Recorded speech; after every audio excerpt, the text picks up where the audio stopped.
اداروں سے ٹکراؤ کی پالیسی جاری رکھنی ہے یا گریز کی؟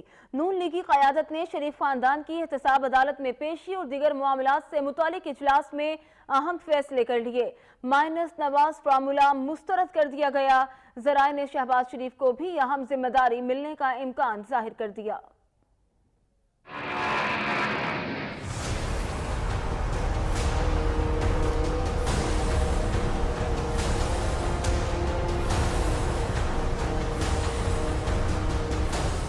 لندن میں سابق وزیراعظم نواز شریف کی زیر صدارت نون لیگی قیادت کا اہم اجلاس ہوا۔ اجلاس میں وزیراعظم شاہد خاقان عباسی، وزیر اعلیٰ پنجاب شہباز شریف، وفاقی وزراء خواجہ آصف، اسحاق ڈار سمیت دیگر رہنماؤں نے شرکت کی۔ ذرائع کے مطابق اجلاس میں اتفاق ہوا کہ انہیں مائنس نواز فارمولا اور ملک میں کوئی ماورائے آئین اقدام قبول نہیں کیا جائے گا۔ اجلاس میں شریف خاندان کے خلاف نیب ریفرنسز سے متعلق بھی اہم فیصلے کیے گئے۔ ذرائع کا کہنا ہے کہ اجلاس سے پہلے نواز شریف اور شاہد خاقان عباسی کا مابین اہم ملاقات ہوئی، جس میں شہباز شریف بھی شریک تھے۔ ذرائع نے دعویٰ کیا ہے کہ شہباز شریف کو اہم ذمہ داری دیے جانے کا امکان ہے۔ دوسری طرف نواز شریف کی پالیسیوں کے خلاف پارٹی کے اندر سے آوازیں بلند ہو رہی ہیں۔ وفاقی وزیر ریاض پیرزادہ کی شہباز شریف کو پارٹی قیادت سنبھالنے کے مشورے کے بعد بلی تھیلے سے باہر آ چکی ہے۔ نواز شریف پارٹی قیادت اپنے پاس یا اپنی صاحبزادی مریم نواز کے پاس دیکھنا چاہتے ہیں، لیکن شہباز شریف کا حمایتی دھڑا اس بات کو قبول نہیں کر رہا۔ عام انتخابات سے پہلے ٹیکنوکریٹ حکومت کی تشکیل اور دیگر افواہوں نے بھی لیگی قیادت کو مشکل میں ڈال دیا ہے۔ تاہم لندن اجلاس میں ہونے والے فیصلے نون لیگ کی سیاست کی سمت واضح کریں گے۔